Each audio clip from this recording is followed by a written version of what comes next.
the highest praise, glory, and honor to our loving Savior, Jesus Christ. We remember and cherish the blessed preaching and teaching of our dearly beloved parents in the Lord. Greetings to the beloved Almeida family, beloved preachers, beloved Britain, and visitor. Hallelujah.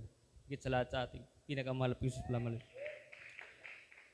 Nagpasalamat po ko sa malang Pisos na muli ko pong ihayag po ang kabutihan, kadakilaan ng nagamit po ng aming himala po sa amin, ang beloved wife, beloved daughter, ako po na ang aking karamdaman pong high blood, sa beloved daughter po, yan, demon possess po yan, sa beloved wife, may insomnia po yan, hallelujah. Sa kahabagan po ng malaking noon, sus, na sabay-sabay po kami nabautismo po sa pangalan ni Jesus na instant po kami pinagaling ng malaking Jesus. Hallelujah. Nagpasalamat po ko sa malaking Jesus na muli po kami sama-sama pong nagsasamba ng 3 beses po sa isang linggo. Hallelujah. Sa kabagan po ng malaking Jesus. Hallelujah.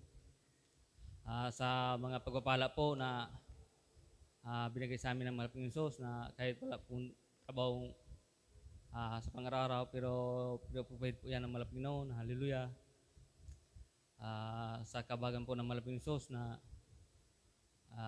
sa susunod po ng buwan ng June, hallelujah, na lobin po ng malaping noon na hallelujah, na muli po ko magkatabaho po sa kabagan. Hallelujah. Pinapasalamat ko po sa malaping noon sos na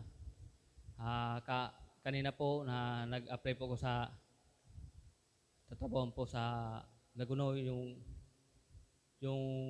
may-ari talaga po yung kausap ko, hallelujah, na nagpapatuto po ako sa kanya na sa tagal ko po na hindi nakapagbiyahe, pero sabi ko sa kanya na naghahanap po ko ng trabaho na yung walang illegal na trabaho, kasi sabi ko na ang dati kong tinatrabahoan puro lahat may illegal talaga. Kaya sinabi ko sa kanya na sabi ko, boss, kung sa inyo walang illegal, tuloy po ako sa pagtrabaho. Pero sa kabagan po ng malaping noon, naintindihan niya na ako daw po ang nag-apply na nagsabi na yung hinahanap ko yung walang illegal. Kaya sa kabagan po ng malaping sos na sa June daw po, balik daw po ako sa kanya. Sabi ko kay Kibusing na mag-aatim pa ako ng anniversary sa Pili, kaya pinayagan po ako ng June na po ako magpabalik. Hallelujah. Kaya ang lahat ng kapurihan, kapasalamatan, tanging sa Panginoon po lang.